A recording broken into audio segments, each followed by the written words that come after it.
E aí, galera, esse é mais um episódio do Maldita Politicagem. Eu sou o Alessandro, estamos no episódio número 106, né, onde a gente vai falar um pouco sobre o conhecimento da sociologia, da ciência política e da história, em relação à relação do ser humano com o meio ambiente. Essa frase não ficou muito boa, né? Mas a gente vai falar, enfim, né, sobre o conhecimento que a sociologia tem, as discussões que a sociologia tem, principalmente sobre o meio ambiente, que não é uma discussão antiga, mas que começou a ganhar mais força nos tempos recentes. Para isso, a gente vai trazer uma série de autores aqui que vão nos auxiliar.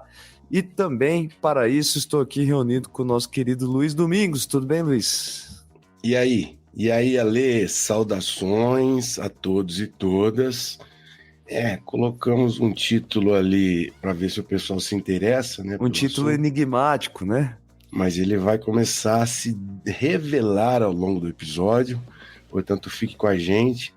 Antes de cair de cabeça nesse assunto, vamos aqui a uns agradecimentos aos comentários do episódio anterior, que era sobre as plataformas na educação no estado de São Paulo, no Paraná. O Marcelo Moreira falou que gostou muito do episódio, Romer Motinha também, Geraldo Staub. O Renatão se apresentou assim, onde ele mandou a mensagem, não me lembro de qual plataforma, disse que eu tava com muito pigarro, eu tava com uma crise de sinusite, e deu uma tossida bem na hora de uma fala ali, foi engraçado.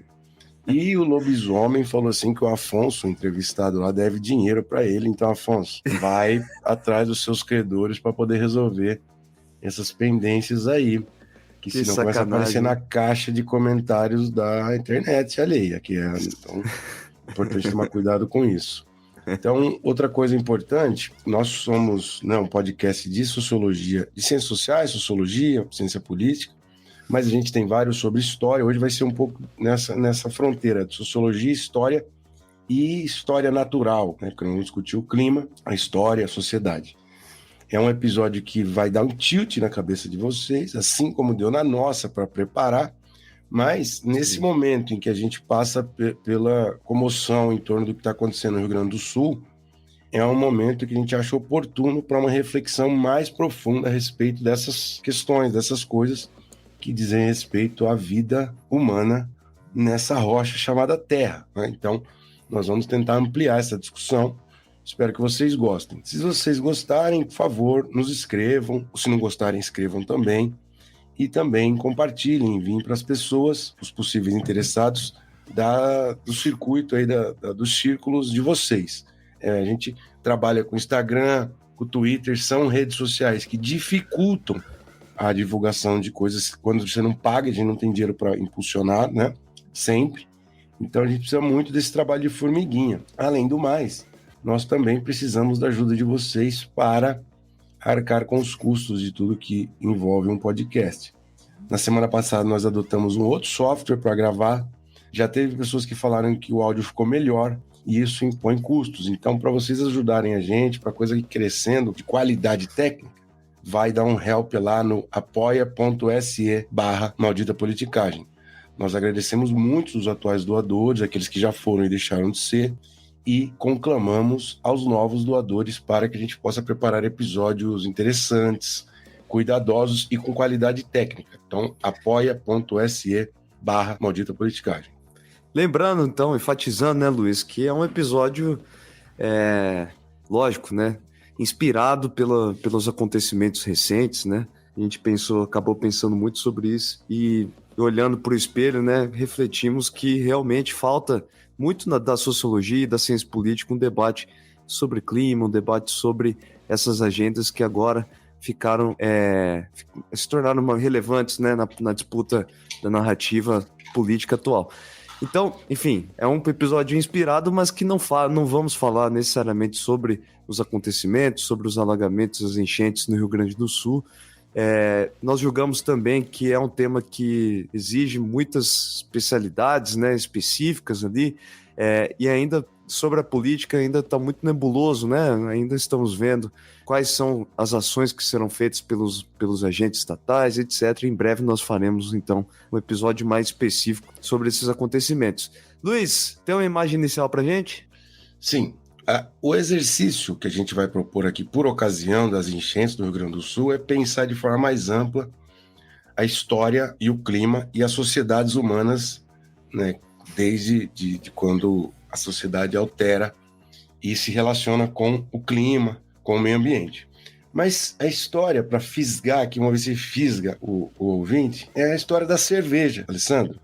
Essa coisa que é tão corriqueira na vida de muitos ouvintes aqui que usam desse líquido para desfrutar de momentos lúdicos, né? Aos finais de semana, às vezes em dias de semana, quando tem ali um evento comemorativo, uma partida de futebol. Mas a ideia é a seguinte... Luiz, o pigarro da semana passada tinha a ver com esse líquido, né, com esses momentos Não, era lúdicos, sinusite mesmo, porque tinha dado um tempo muito seco, me deu uma crise de sinusite e deu pigarro. Então, não sei de onde você está tirando isso. Não, só tô perguntando, Mas a cerveja, não sei se alguém já viu sobre isso, mas ela é antiga demais. Os primeiros registros da história da cerveja são de escavações feitas numa cidade chamada Godin-Tepe, que é na antiga Estrada da Seda, nas montanhas de Zagros, que hoje é onde o Irã ocidental se situa. Então lá se encontraram há 5.500 anos potes, assim, vasos cerâmicos que tinha um resquício de um negócio chamado oxalato de cálcio, que é um produto químico derivado da cerveja. Então essas são as primeiras notícias que se tem da origem da cerveja, 5.500 anos atrás. Aí depois, quando vai se disseminando os registros históricos escritos, que é mais ou menos 4.000 anos, começa a aparecer as menções à cerveja naquilo que era a antiga civilização suméria, na antiga Mesopotâmia, e é onde hoje está o Iraque e o Kuwait. Então veja, isso que as pessoas usam assim, né, na sua microvida, né, ali na sua privacidade, ou então às vezes com não tanta privacidade, é uma coisa muito antiga e que nós vamos explicar ao longo do episódio o que isso tem a ver da relação com o ser humano, do ser humano, com o seu clima, com o lugar onde ele vive, com a natureza. Parece meio maluco, mas é isso mesmo. Essa história tem que ser, você tem que olhar para biologia, para astronomia e para história e para sociologia para entender que diabo a cerveja veio parar na nossa vida, e é isso que nós vamos explicar ao longo desse episódio. Então, galera, na verdade o nosso roteiro hoje ele é bastante histórico, né, e bastante teórico. Nós vamos falar no primeiro bloco sobre essa separação que vigorou na história e na sociologia durante muito tempo entre mundo natural e o mundo humano, né? Conhecimento, a história natural e a história humana.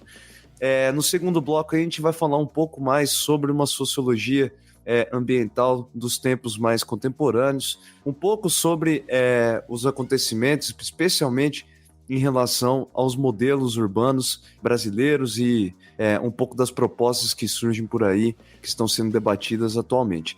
No terceiro bloco, a querência hoje não vai ser querência, Luiz. Hoje teremos um Aconteceu em Lins, que eu prometi aqui pro Luiz Domingos. Lins está dominando os últimos episódios, acho que a gente vai mudar o nome do bloquinho ali. Não, pelo amor de Deus. Espero que seja o último dos últimos meses aí. Maldição, luta de gostos, então continue com a gente, pessoal.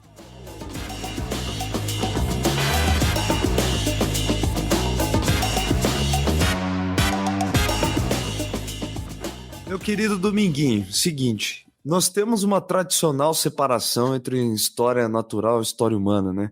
Não só da história, né? Quando a gente estuda, especialmente nos cursos de humanidades, ciências sociais no nosso caso, né? A gente fala muito pouco, né, sobre a relação do ser humano com a natureza, como se essas coisas não estivessem no mesmo campo de conhecimento, né? E isso vem lá de trás, né? Vem de muito tempo. De onde vem, Luiz? Isso é uma coisa tão antiga quanto a própria origem dessas disciplinas, a origem, vamos dizer, acadêmica das disciplinas, da sociologia, da história, né, essas disciplinas do ponto de vista moderno, que são lá do iluminismo, né? Então, vamos pegar carona um artigo de um professor de história da Universidade de Chicago, que é o indiano Dipesh Chakrabarty, que ele desenvolve essa relação que se quebrou entre a história natural, portanto, a história do planeta Terra, né, dos ecossistemas, dos biomas, e a história das sociedades, das civilizações.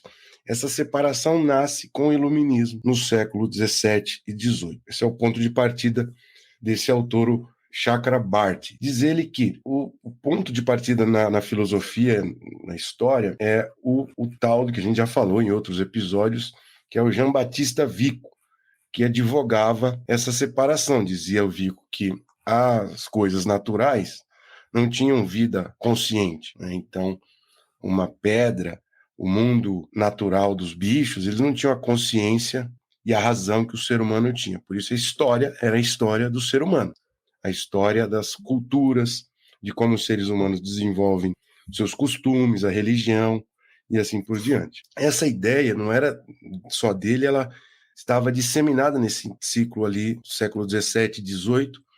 E para a ciência política, por exemplo, o maior representante disso é o tal do Thomas Hobbes, que falava que existia dois momentos na história, o estado de natureza e o estado civil. O estado de natureza era quando os indivíduos eram embrutecidos, não dispunham de regras de convivência. Os indivíduos estavam isolados, atomizados. Os indivíduos eram bichos brutos. Com a necessidade de organizar a vida desses indivíduos, é que surge o contrato. E o contrato dá origem ao Estado Civil. Olha que oposição marcante, né? Estado natural e Estado Civil. O Estado Civil é onde se dá a história humana. Então, no Hobbes, assim como no Vico, há esse divórcio, essa quebra entre história natural e história humana.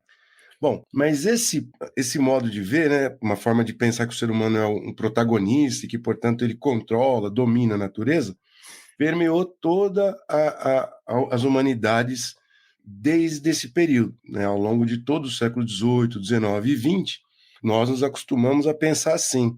Você, Alessandro, quando chegou de Lins, com a mala nas costas, para estudar ciências sociais, nunca foi convidado, nos seus cursos, a fazer essa relação entre história humana e história natural. Né? Não. Você não tinha que pensar sobre a topografia de Lins, você não tinha que pensar sobre a meteorologia de Lins, você pensava... Apesar de ter pensado muito isso na infância, quando eu tomava aquele sol de 40 graus nas costas, eu pensava muito, por que construir essa cidade nesse lugar aqui? Então, mas o fato é que nós todos, os estudiosos, os estudantes das humanidades, nunca fomos obrigados ou estimulados a essa relação, porque essas disciplinas se fundaram fazendo esse distanciamento, né? Eu acho que é importante explicar um pouco disso, né, Luiz? A gente também consultou o livro do John Hannigan, que fala, né, sobre a sociologia ambiental, e diz o Hannigan que, na verdade, a sociologia, a antropologia, um pouco a história também, sempre teve um pouco de aversão às explicações biológicas pelas disputas históricas, intelectuais que essas disciplinas tiveram no passado e pelas quais elas foram moldadas, né? Então, por exemplo, no caso da antropologia e da sociologia especialmente, né, durante muito, muito tempo, houve uma disputa, né, de narrativa, né, de explicações do mundo humano. De um lado, existiam aqueles mais biologicistas, né, aqueles que utilizavam uma narrativa determinista, que a gente falou, inclusive, né, o racismo científico faz parte dessa família, que tentava explicar por que determinados grupos humanos eram superiores biologicamente, né, falando de forma determinista, essa relação, a própria visão de superioridade civilizacional, etc. E de outro, explicações que tentavam desmentir essa coisa biologizante, né, tentando trazer uma narrativa mais histórica, uma narrativa mais cultural, etc. Então, se formou, né, sociologia e antropologia foi para o lado de explicar o mundo humano como resultado da própria humanidade, e não como resultado da interação com o meio ambiente, porque criou essa visão de que aquilo que era o biológico tendia a caminhar para uma narrativa perigosa, né? De que a natureza determina as coisas, as potências humanas, etc. Então, durante muito tempo, a sociologia e a antropologia ficou um tanto quanto afastadas dessas narrativas, né? E aí, um primeiro passo para tentar pensar essas variáveis naturais, ou, por exemplo, o clima, foi dado por autores no campo do marxismo. Por exemplo, o Stalin dizia que o ambiente natural, o clima, se fosse gelado, se fosse quente, ele influenciava a civilização, a construção de determinados tipos de casas, de determinadas culturas. mas que isso era muito lento. Então, o Stalin, numa dada citação, ele fala, trazida pelo autor que a gente está usando, fala que ao longo dos últimos 3.000 anos, nós tivemos diversas civilizações e tipos de modos de produção na terminologia marxista, né? Então, o comunismo primitivo, depois o feudalismo, depois a acumulação primitiva, e tudo isso, essas sociedades mudam muito mais rápido do que mudava o ambiente natural. Então, ele dizia que o que importa mesmo é o nosso protagonismo da espécie humana.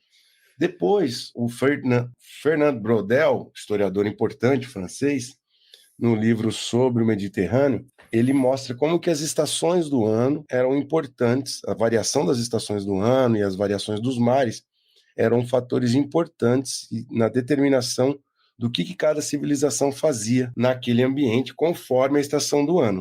Mas para essas duas visões, o clima, o espaço ambiental no qual a sociedade vive, ele é muito mais um pano de fundo, ele não é ativo, né? O clima, o ser humano pode contornar o clima, né? Então há essa visão, assim, uma visão assimétrica, né? O clima existe, é importante de alguma forma, mas o ser humano é muito capaz de contornar isso, então o protagonismo continua vindo do ser humano. Mas tem uma outra noção, né, Luiz? Junto a essa visão, né? Existe a visão de que o ser humano também era muito pequeno em relação ao ambiente como um todo, né? Essa coisa de o ser humano se a gente parar para pensar de fato, né, 200 anos atrás, a gente realmente não conseguia mudar tanto, né? As mudanças climáticas decorrentes da ação humana seriam muito menores, né, do que a gente conseguiu depois, posteriormente, a Revolução Industrial, por exemplo, né? Então eu vejo, né, como algo quase que natural. Eu vejo, e o Chakrabarty em um determinado momento fala também, né, que realmente a capacidade do ser humano de causar danos graves, né, rápidos, naquele momento eram muito reduzidos, né, nesse período que nós estamos falando por enquanto, né. Então, aí ele diz que essa perspectiva começa a mudar a partir dos anos 70 e 80, com o advento de um ramo da história chamado História Natural, que começa a apontar, baseando-se nos trabalhos já de biologia, de meteorologia, que o mundo estava mudando em função, por causa da ação humana. E é a partir desse período mais, né, claramente nos anos 90, em que esse tema da mudança climática vem à baila, começa a ter popularidade e influencia muito a visão da história, essa história natural. Até que, na virada do século, dos anos 2000 em diante, surge a ideia de que havia uma nova era geológica, chamada Antropoceno. Muitos já devem ter visto isso na escola, né? Que o Antropoceno é um período geológico caracterizado pela forte transformação da Terra pelas ações humanas. Só para deixar rigorosamente aqui, são 3 eras geológicas que a gente precisa situar. O Pleistoceno, que é a última era do gelo, 15.000 anos atrás. Depois dá origem ao Holoceno, que é nos últimos 10.000 anos atrás, que é quando essas geleiras secam e começa a dar espaço para um período mais quente, também chamado de um grande verão, um verão prolongado. Então, o Holoceno, 10.000 anos atrás para cá. O Antropoceno seria os 250 anos últimos, os últimos 250 anos, que nascem com a Revolução Industrial, que aí com a máquina a vapor, a necessidade de carvão, depois a necessidade de utilizar petróleo e a emissão de gases decorrentes de tudo isso, e também a multiplicação em escala absurda da população do planeta, né? Coincide exatamente com a criação, né, da máquina a vapor, né, do James Watt, em 1784, né, o Antropoceno, então data desse período. E aí, o argumento dessa nova visão é de que é preciso pensar as civilizações, as sociedades como agentes geológicos.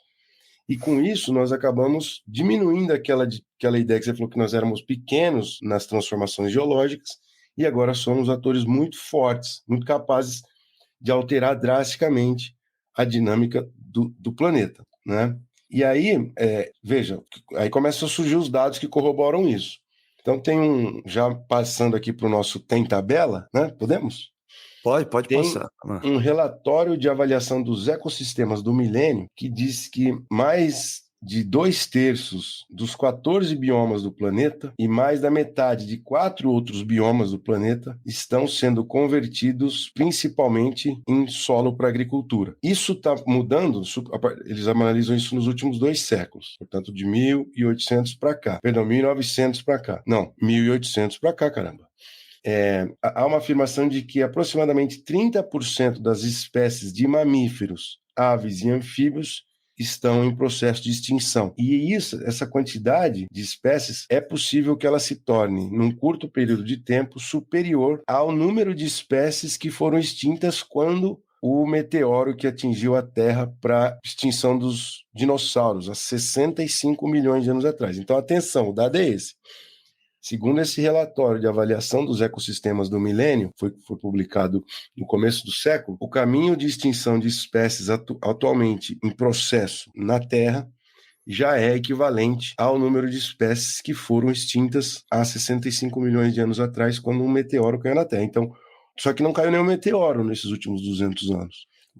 A extinção está se dando por transformações na vida na Terra, a partir de escavação de petróleo, agricultura, poluição, tudo isso está produzindo efeitos similares à queda do meteoro que extinguiu a vida dos dinossauros. Esse é o dado. Chocante, né? Então, e aí, por último, diz o Chakrabarty, se nós começarmos a pensar que é preciso fazer uma convergência para entender a dimensão dessas transformações, uma convergência entre história humana e história natural, isso coloca uma série de outros desafios, como, por exemplo, pensar na diversidade cultural que caracteriza a humanidade, né? São milhares de culturas, civilizações.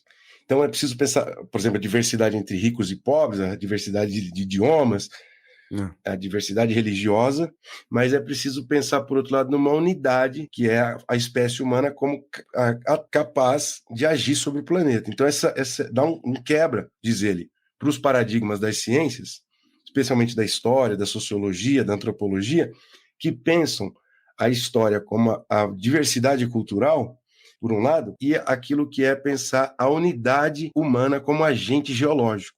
Esse tilt precisa fazer com que os paradigmas sejam revistos em uma nova forma de encaixar diversidade cultural com unidade de ação geológica. É uma doideira, né? Por isso que a gente falou que o episódio ia produzir um tilt. Mas sem isso, diz o Chakrabarty, sem esse encaixe entre diversidade cultural e unidade biológica, nós não vamos conseguir entender a grandeza do estrago que nós estamos fazendo sobre o planeta, para pensar, inclusive, o futuro, para pensar o horizonte, que é um horizonte já sem volta, né? A gente não vai conseguir viver sem as mudanças climáticas, sem o extremismo climático. A gente pode diminuir as suas consequências, mas não é mais possível. Então, ele fala o seguinte: se a gente acabasse com o capitalismo, por exemplo, se chegasse numa outra etapa de organização social, sei lá, o socialismo, isso não reverte mais essas mudanças já produzidas nos últimos 250 anos. Então, é preciso rever os paradigmas de história para poder pensar em novas formas de conviver coletivamente num tipo de pedra, que é a Terra, né? Cuja transformação ela é feita conjuntamente por todas essas civilizações.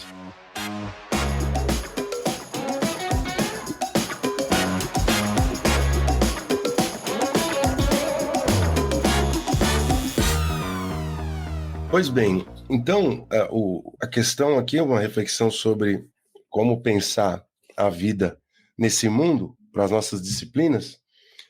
Trouxe uma contribuição da história, agora a gente vai partir para a sociologia. O que você estudou para poder falar para a gente, Alessandro? Vamos abrir um jogo aqui, né, Luiz? A gente estudou um monte de coisa, descartou uma série de coisas aqui, né? Mas acho que vale a gente citar algumas dessas, né? Dentro da sociologia do meio ambiente, nós temos autores que resgatam a teoria clássica e vão ver uma espécie de sociologia ambiental lá no Marx, no Weber, no Durkheim, que é uma coisa que me chamou pouca atenção, na verdade. Os caras esticam mais o argumento deles do que qualquer outra coisa. Existe também uma sociologia do meio ambiente na escola de Chicago, né, nos estudos do Robert Park, né, na relação do ser humano com o meio ambiente entendido não só a natureza, como também o meio urbano, né, forma como os seres humanos se organizam, se relacionam com o ambiente, etc. Mas eu acho que a contribuição mais interessante, enfim, existe uma série de outros trabalhos dentro da antropologia e da sociologia também. Mas o trabalho que mais me chamou atenção desses que a gente consultou foi relembrar, na verdade, um trabalho lá da graduação. Luiz, você leu esse? Sociedade do Risco, do Ulrich Beck? Li. Professor Alfio. Boa. Eu tive isso com a professora Simone Meucci, né? Bom, o Beck vai dizer o seguinte: nós vivíamos numa sociedade que ele vai chamar uma sociedade industrial, né? Uma sociedade industrial que tenta criar riqueza, distribuir essa riqueza, dominar a natureza, enfim, é aquela coisa clássica da Revolução Industrial e da economia do século XIX e até o século XX. Naquele tipo de sociedade, nós tínhamos problemas específicos, como era a pobreza, a fome, problemas que os marxistas se debruçaram a entender, né? Bom, aqui vou deixar muita gente insatisfeita, né? Mas nós vivemos uma outra época agora, uma sociedade que vai dizer, o Ulrich Beck vai chamar ele de sociedade de risco, né, que são risco e vários tipos de perigos produzidos por essa nova sociedade moderna e que traz problemas, esses riscos agora, que não são mais estruturados a partir da hierarquia social, né, como é a pobreza, como é a fome, como é a moradia insuficiente, né? Enfim, nós temos agora um tipo de risco, como é o caso das enchentes, como é o caso de problemas nucleares, como é o caso de terremotos. Terremotos não entra aqui, né? Mas, enfim, vai entrar uma série de desastres naturais, aqueles que são produzidos pela poluição, por exemplo, né? Mas também aqueles que não são produzidos, né? E tudo isso vai criando um novo tipo de sociedade, porque a fome é hierárquica, né? Mas a poluição atmosférica é democrática, né? Abre aspas aqui para o Ulrich Beck. Então, nós estamos todos agora vivendo numa sociedade que tem o tempo todo, corre o risco de sofrer um grande desastre produzido por essa modernidade que nós estamos vivendo. Então, de alguma forma aqui, o Beck vai dizer, apesar de termos uma tendência, uma vontade total de ter controle sobre tudo, esses riscos sempre aparecem de forma imprevisível, do nada, né? Parece destrói tudo, né? Como foi o caso das enchentes no Rio Grande do Sul, como é o caso de várias enchentes, né? Inclusive, vale aqui ressaltar que em julho do ano passado nós tivemos uma enchente também que matou quase uma centena de pessoas no norte da Índia, né? No lago de Leonak. A China agora, no mês passado, teve que evacuar toda a cidade de Guangdong, né? Pelo menos 4 pessoas morreram no caso chinês, um país totalmente preparado para as enchentes, porque é um país que sofreu muito com isso no passado recente. Dubai ficou alagado. Dubai, que todo mundo, se eu falo Dubai, todo mundo vai imaginar um deserto seco, né? Ficou alagada alguns meses atrás, enfim. O mundo mostrando... Teve uma enchente recente no Paquistão, sinistra, né? Teve uma seca na Austrália já há mais de 15 anos, também muito absurda. Então é isso. Pois é, a gente vive, enfim, um mundo cheio de desastres naturais. O Ulrich Beck, que a gente está falando aqui, ele falava muito sobre riscos como foi o caso de Chernobyl, né? Uma explosão que no primeiro momento parece ser controlada, né? Existe essa linguagem institucionalizada do controle, que é uma suposta previsibilidade de tudo, mas na verdade nós não temos essa previsibilidade, né? Enfim, esses desastres todos se alastram nesse mundo e formam um novo tipo, então, de perigos para a sociedade, que por isso ele vai chamar, então, de sociedade do risco nesse sentido. E essa sociedade do risco tem, né, como uma das suas características, uma sociedade dos isentos, né? Então, eu vou abrir aspas aqui para o Beck. Políticos dizem que não estão no comando, que eles, no máximo, regulam a estrutura do mercado. Especialistas científicos dizem que meramente criam oportunidades tecnológicas, eles não decidem como elas serão implementadas. Gente de negócios diz que estão simplesmente respondendo a uma demanda dos consumidores. A sociedade tornou-se um laboratório sem nenhum responsável pelos resultados do experimento. Ou seja, né, utilizando dessa fala aqui, né, as coisas acontecem e ninguém tem responsabilidade de nada, né? Quando na verdade somos todos responsáveis por isso, né? Por esse tipo de desastre. A gente tende a olhar, nós dois aqui, né, Luiz, para a política, mas existem uma série de problemas que vão se somando e que nos ajudam a entender esses desastres como um todo. E aí, Luiz, para a gente não ficar no vazio aqui, eu recomendo, inclusive, os episódios do assunto dessa semana, né, um assunto que é o podcast da Rede Globo, dirigido pela Natuza Neri. Ela conversou com uma especialista sobre projetos urbanos, né, a Tanerra Batin, que é uma arquiteta brasileira que está lecionando lá na Holanda, outro país que tem muito conhecimento sobre o tema, né? E existe uma recomendação da gente ter trazido por ela Ela é essa gaúcha, recomendação. tá? É Essa uma Taner, gaúcha, ela é sim, gaúcha. uma gaúcha. E ela estava falando sobre o conceito que agora está, né, em todos os canais midiáticos ao longo dessa semana, de cidades esponjas, né? Enfim, é bem básico esse conceito, né? Essa visão de que as cidades têm que ter capacidade de drenar a água e também de armazenar água para momentos de escassez, né? As nossas cidades no Brasil, grande parte dos projetos urbanos, esse é outro levantamento da Globo, mostrou que grande parte das capitais brasileiras não tem nenhum tipo de estatuto, né, para esse tipo de situação, não tem um planejamento específico em relação às mudanças climáticas, em relação a possíveis catástrofes desse tipo. Ou seja, a gente estava no atraso, e aqui eu vou traçar um paralelo, espero que ninguém veja isso como nenhum tipo de reducionismo, etc. Mas a gente teve alguns anos atrás aquele desastre da Boate Kiss em Santa Maria, que deixou quase 250 pessoas mortas, né? Vítimas daquele incêndio dentro de uma boate. Depois daqui, você lembra, todos aqueles quase todos aqueles que estão ouvindo vão se lembrar como eram as casas noturnas no Brasil antes daquilo, lembra, Luiz? Sim, sim. Quantas Lembra? noites nós passamos em casas noturnas que poderiam muito bem pegar fogo a qualquer momento e matar todo mundo lá dentro, né? Sim. Porque a coisa era completamente amadora, né? Depois daquilo, a gente, claramente, pelo menos aqui no caso de Curitiba, no caso das cidades que a gente frequenta, a gente vê uma melhora, né, nisso, né? É. Parece que as autoridades, a fiscalização, o poder público, até realmente os donos, né, dos estabelecimentos se preocupam muito mais com aquilo. Então, embora tenha sido um episódio triste, ele deixa uma marca na forma como se administra um estabelecimento noturno, né?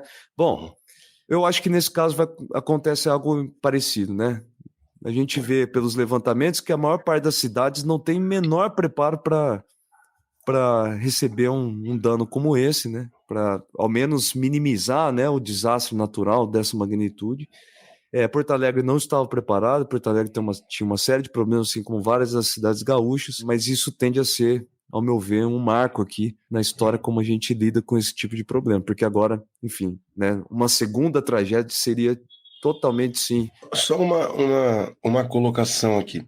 O exemplo da Boate Kiss, ela acarretou, ainda que, vamos dizer, bem pequeno, uma mudança de leis e regras sobre casas noturnas, mas também uma mudança, vamos dizer, cultural, né? Muitas pessoas, quando estão dentro de um lugar que parece mal preparado, as pessoas ficam meio agoniadas, algumas pessoas, né? E falam, não vou ficar nesse lugar.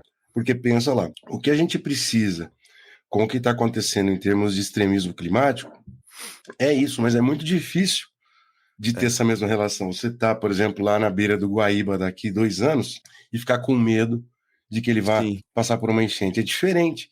Então, essa mudança cultural que é necessária para que a gente possa mudar o estilo de vida e a organização urbanística das cidades, ela precisa de um esforço muito maior. E eu fiquei pensando, por exemplo, no cinema, na própria educação, né, que é o nosso trabalho, mas é preciso fazer com que as pessoas imaginem cada vez mais esse tipo de situação para essa mudança cultural. Então, por exemplo, o dinossauro é um negócio que mexe com o imaginário das crianças. Isso foi por conta de, sei lá, 30 anos de cinema e desenho animado sobre dinossauros. Só que isso tem um caráter eminentemente lúdico, né? Mas é preciso fazer esse tipo de investimento cultural para que as pessoas pensem nessa relação do ser humano com a natureza, né? E pensar em grandes catástrofes, em grandes formas de vida que nascem depois das catástrofes, como foi no caso dos dinossauros, de forma lúdica. Eu não faço cinema e não estou em Hollywood e não estou em nenhum lugar. Mas é preciso que isso comece a virar um tema de cultura popular, para que as pessoas possam entender melhor essa conexão, essa intersecção entre vida humana e vida na Terra. Então, nós precisamos, né, segundo a Tanerra Batin, né, aumentar as áreas verdes e as áreas azuis para aumentar, né, a capacidade de drenagem do solo. Né? Nossas cidades acabaram se tornando, todas elas, né, uma grande extensão de área impermeável, né? Não tem para onde ir as águas direito, né? No caso de Porto Alegre também.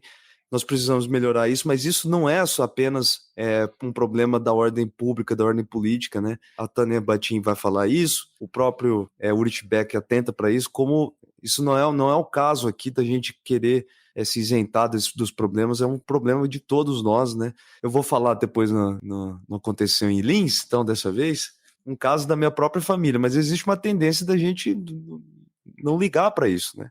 Para as áreas permeáveis da cidade, né?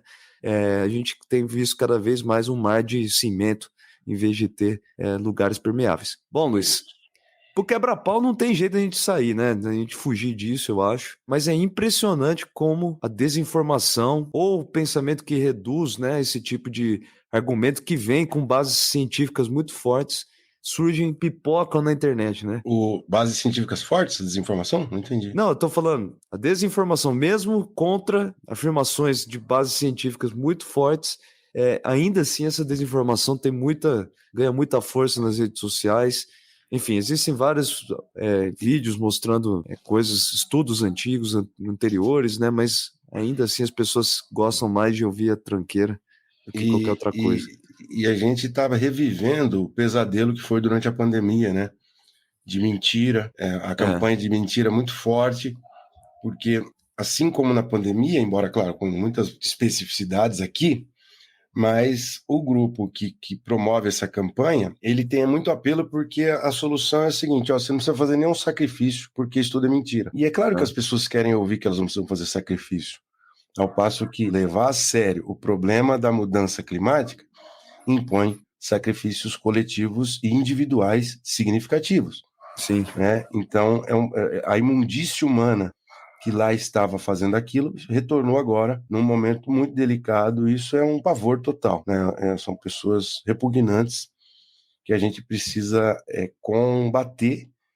E aí, claro, existem muitos divulgadores científicos cuidando de combater isso, mostrando como que os dados são fortes na direção de que nós estamos fazendo uma mudança climática, já fizemos uma mudança climática, então é sempre importante divulgar esse trabalho, né? E pensar de forma prosaica também, muitas vezes, com as pessoas, né? Bom, se a gente cava a terra, cava os oceanos para catar petróleo e combustível fóssil, e pensar que a escala na qual a gente faz isso nos últimos 150, 200 anos é uma escala absurda, se isso não vai ter efeito no planeta, tem que pensar também, né? Pô, como assim não vai ter efeito?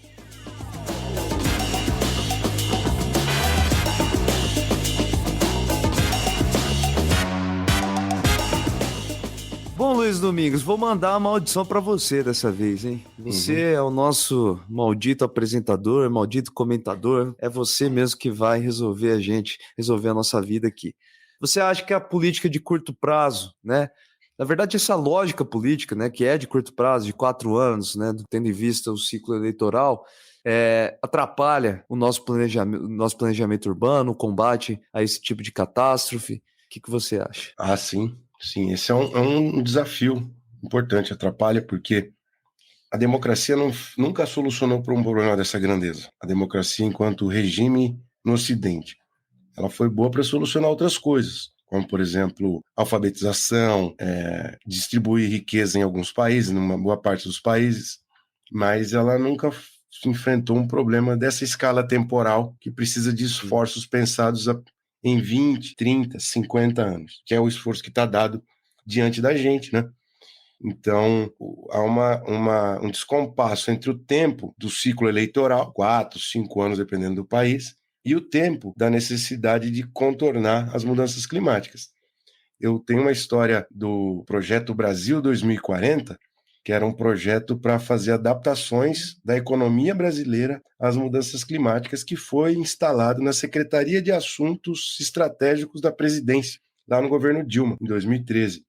Uma baita equipe, especialistas em clima, em economia, em solo, em políticas públicas, uma equipe que fez uma baita pesquisa que discutia lá naquele período, lá no primeiro mandato da Dilma, por exemplo, a diminuição do fluxo dos rios para alimentar barragens que geram energia elétrica, né, as hidrelétricas. E como que era preciso pensar isso em escala de 20, 30 anos. Na medida em que a crise do governo Dilma se agravou, esse grupo foi deixado para trás porque o importante era pensar na reeleição da Dilma, né? Então, esse é o calcanhar de Aquiles da democracia. É uma maldição de fato, porque se a gente não tiver como apresentar para o eleitor a importância de se precaver para isso, e essa importância impõe sacrifício, né? Essas mudanças impõem sacrifícios, a gente não vai conseguir enfrentar o problema, infelizmente. Sem contar, né, Luiz, que, por exemplo, né, lá em Maceió aconteceu aquele risco do deslize, na verdade, foi do desabamento da cidade, parte da cidade, né, uma coisa bizarra. Foi um acontecimento super recente, tem a ver com tudo isso que a gente está falando, etc. Aí acontece um outro, né, ocorrido, né, essas enchentes, aquele lá já ficou meio que para trás, né? O governo federal, se ele fazer uma ação lá, talvez ele não colhe os frutos que ele queira, né, no ponto de vista eleitoral. Então tem uma lógica muito rápida, de curto prazo, né? É um negócio, se amanhã acontecer uma outra catástrofe, talvez a gente perca o foco agora no Rio Grande do Sul. É um negócio imbecil no último, né? Contra, a lógica de um Estado racional, né? De solução de problemas como um todo, né? E agora vamos para aquela que é a maior história dessa noite, desse dia que nós estamos gravando, que é a história. Na verdade, é um desabafo pessoal, Luiz. Não é um grande acontecimento. Vamos lá, gente. Bom, Luiz conheceu a casa dos meus pais. Eu espero que meus pais não ouçam, né? Sua mãe ouve o podcast, Luiz? Ouve de vez em quando. Nem sempre, mas de vez em quando ouve. Eu acho que minha mãe não ouve. Espero que ela não ouça esse daqui. Mas é o seguinte.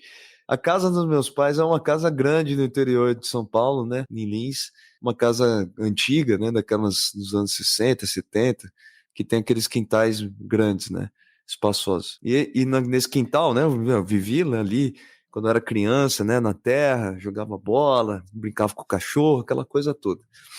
Bom, o fato é que o quintal foi se tornando um problema para eles porque era muito, muito grande, eles foram ficando cada vez mais velhos, né? E gerava bicho, inseto, né?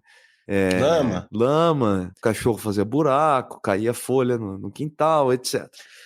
Qual foi a solução? Uma solução típica paulista, né? Paulista parece que vê uma árvore, ele tem prazer em cortar a árvore, né? Como típica família paulista também, minha mãe e meu pai mandaram asfaltar tudo ali o negócio, né? Agora é um mar de concreto. Asfaltar com piche? Não, né? Não, asfaltar não, colocar cimento. Concreto, né? Cimento.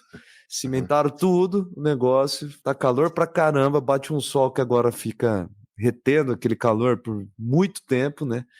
Enfim, ficou tenebroso para solucionar um problema, né, que eles não queriam lidar com o quintal, né? Ou seja, é um anti-exemplo aqui, galera. Não estou usando meus pais de exemplo a ser seguido. O anti-cidade esponja. Não tem nada de esponja se lá em Lins, uma chuva muito forte, torrencial, cair lá perto de casa, muito provavelmente a minha casa vai estar, a minha não, a casa dos meus pais vai estar alagada, né? Porque, enfim, ficou totalmente impermeável o quintal da minha casa, que antes era um quintal grande, permeável, com área verde, né? Então, né, inclusive, os autores falam isso, é uma coisa de ordem pessoal também, né, dos indivíduos, todo mundo, né, ter um jardinzinho, né, ter algum tipo de natureza é importante, né? Inclusive na Holanda, né, a pesquisadora que a gente citou no segundo bloco, diz que na Holanda eles estão tirando o pavimento para colocar jardins, né? Porque isso é agradável e porque isso contribui, né, para esse problema que são as enchentes. No caso da Holanda, por causa do mar, né? Sim. E agora, Luiz, você tá devendo uma coisa. A segunda perna. O Luiz falou que esse negócio da cerveja tinha duas partes, né? A segunda parte da história. Bom, a gente colocou no começo que é uma história que tem 5.000 anos, né? Bastante tempo, no qual as pessoas estão transformando a sua noite em um momento um pouco mais lúdico. Né? Mas o fato é que, para entender essa história, a gente associa isso, por exemplo, sei lá, à engenhosidade de quem queria tomar um goró na Mesopotâmia ou na Suméria. Mas não é possível, voltando ao argumento que a gente abriu o episódio, não é possível entender a origem da cerveja sem combinar uma história humana e uma história natural. Por quê? Porque para que houvesse cerveja, e portanto houvesse um momento lúdico deles por lá e de vocês por aqui, era preciso que houvesse a invenção, a pessoa colocasse os produtos para reagir lá e aquele negócio gerasse uma fermentação que dá um álcool gostoso, né? segundo consta. Mas tem uma coisa que foi prévia, tem uma coisa anterior, que era a Revolução Agrícola, aquilo que é a agricultura em larga escala, que é uma coisa que tem mais ou menos 10 mil anos, portanto, quase o dobro da história da cerveja. Só que para ter a Revolução Agrícola também não foi só a engenhosidade, a sabedoria e a criatividade do ser humano. Porque para que tivesse Revolução Agrícola, o fenômeno básico foi o declínio da Era do Gelo, que é a última glaciação na Terra, que é muito gelo, e aí quando esse gelo derrete e seca, você começou a ter o período quente, que é aquilo que eu já falei ali, é o Holoceno. O Holoceno, a Era do Holoceno, esse período geológico, ele coincide com o período de surgimento da agricultura. Só que para que ele ocorresse, tinha que se dar aquilo que se chama na astronomia, que é o tal dos fenômenos de Milankovitch, que é a variação da órbita da Terra. Essa variação da órbita da Terra coloca a Terra numa inclinação em relação ao Sol que permite secar aquelas geleiras. E com essas derretimento e secagem das geleiras, é que você teve um clima quente e propício para nascer grama, de gramíneas. E sem isso, não daria para plantar trigo e cevada. Portanto, não teria nada disso. Cevades. Então, cevades, que o pessoal adora muito. Então, quando você ouvinte, estiver tomando uma coisinha, seja aquela industrializada barata, seja aquela artesanal sophisticada, sophisticated, você pensa, caramba, para que isso aqui estivesse diante de mim, tinha que estar combinado uma história do planeta em relação aos cosmos e a engenhosidade dos sumérios e dos mesopotâmios. Você já imaginou? É uma loucura. Sem isso, nós não teríamos a cerveja. E para pensar a história humana e as histórias dessas transformações atuais, é preciso desse tipo de esforço, de uma combinação entre a história humana e a história natural, a história dessa rocha que nós vivemos. Senão não teria cerveja, não teria nada de nada, entendeu? Você vê que coisa interessante, né? Os caras criaram tudo o negócio, depois proíbe, né? Proíbe o quê? A cerveja. Tá No Irã, proibida? no Irã. É verdade. Lá não pode, né? Eu acho que não, né? A gente pode ver depois, verificar depois. Mas é interessante. Luiz. A história da cerveja é uma história que só faz sentido se você convergir a história natural e a história humana. É o grande recado do episódio de hoje. Escuta, para falar de meio ambiente, eu fui lá resgatar dois grandes músicos norte-americanos, um canadense e um americano, que são conhecidos ativistas, né, do meio ambiente, ambientalistas, que escrevem músicas sobre, inclusive, e dois da geração dos anos 60, que eu sei que um deles você gosta. Acho que você gosta dos dois, mas vamos lá. Você prefere passar suas férias em Querência, tomando essas suas cevades aí, ouvindo Neil Young ou Bob Dylan? Que bela luta, hein? Bom, primeiro alguns esclarecimentos iniciais. Em Querência não é muito espaço para ouvir nenhum dos dois, né? Mas como não? Curitiba... Calmaria do caramba? Sentar na varanda. Exatamente lá, o pessoal coloca uma coisa mais agitada para poder quebrar a calmaria. Mas em Curitiba eu já escutei muito dos dois. Acho que a discografia inteira, por várias vezes. Usei muito o Bob Dylan para escrever o TCC quando eu estava na graduação, você acredita? Então eles não estão muito associados a cevades, não. Mas como músico, acho que o Bob Dylan é melhor. Mas como ambientalista, o Neil Young é melhor. Pô, sacanagem fazer...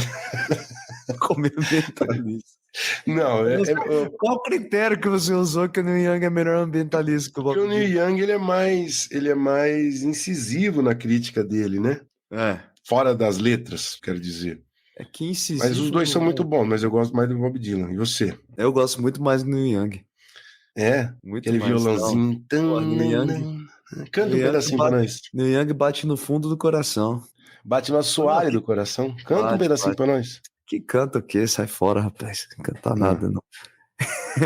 É isso, então? Não, empatou. Neil Young e Bob Dylan, vocês nos digam aí, galera, o que vocês preferem, se é Neil Young ou Bob Dylan. Deixa eu só falar aos ouvintes, se vocês têm contribuições nessa temática, passem pra gente. É uma área que vem crescendo na história, na sociologia. A gente consultou um monte de coisa e trouxe essas desse episódio, mas, claro, como sempre, o episódio não tem fim. Então é bom contar com as contribuições e críticas dos ouvintes. Lembrando que nós estamos nas redes sociais, nos adicionem. Se você gostou, quebra uma para nós. Entra lá no Spotify e coloca 5 estrelinhas, que isso ajuda a engajar o nosso conteúdo para ele chegar mais longe. E de resto, agradecer a você que chegou até o final e mandar um salve para a turma de Lins. Quem sabe daqui uns dias eles quebram aquele concreto lá e deixa a água correr frouxa no terreno de terra mesmo. Difícil, hein? Difícil, mas vamos rezar para isso acontecer, sim. Abraço, galera.